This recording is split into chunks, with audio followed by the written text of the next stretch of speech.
Welcome back to High Stakes. Elevate your game by subscribing to our channel so you never miss our daily content. For exclusive access to our premium betting picks, join our Patreon. Find the link in the comments section below. Stay ahead with High Stakes.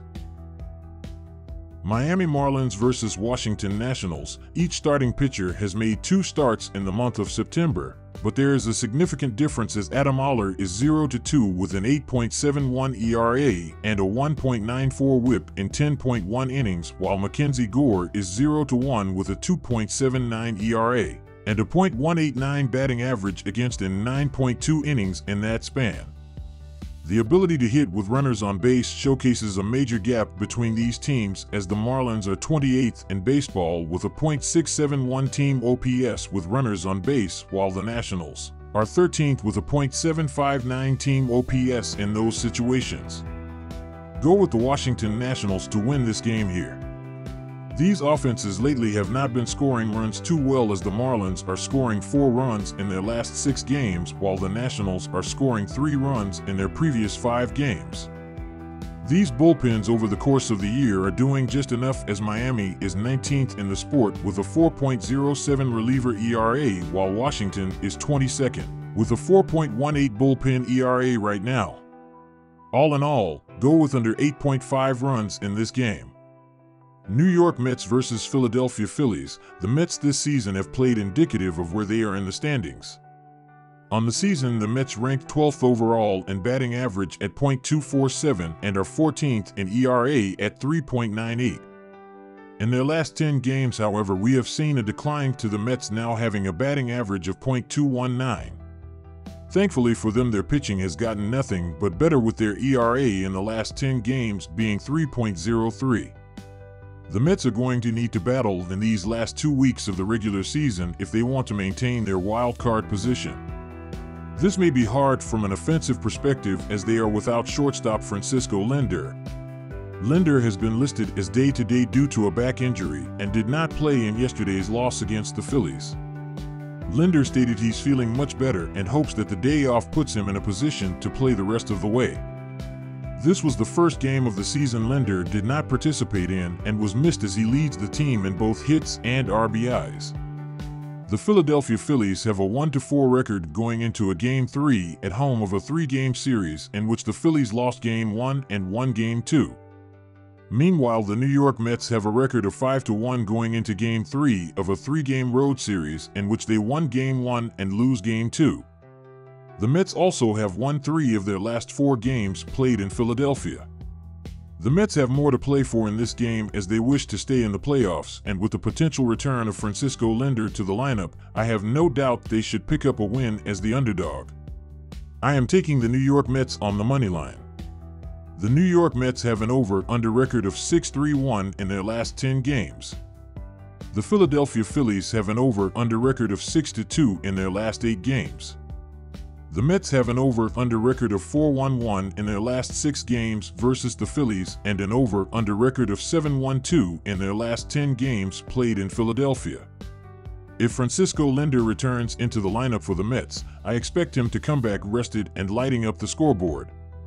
On the Phillies side, they are batting a .275 against left-handed pitcher this season and should see plenty of runs and keep this a close game. I am siding with the over at 8.5. Los Angeles Dodgers versus Atlanta Braves. The 2024 season has been a bit of a disappointment for the Atlanta Braves, who had their sights set on winning another NL East crown this year. Things got off to a rocky start, with Acuna going down for the season early with another knee injury, and the Braves just haven't been able to play at a high enough level since to catch the Philadelphia Phillies, and they are currently half a game back of the Mets for the last wildcard spot in the NL.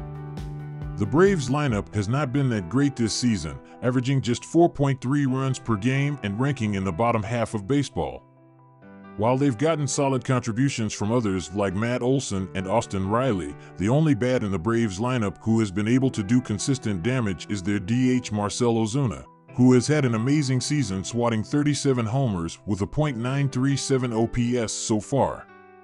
What has kept Atlanta's postseason hopes alive this year has been their pitching.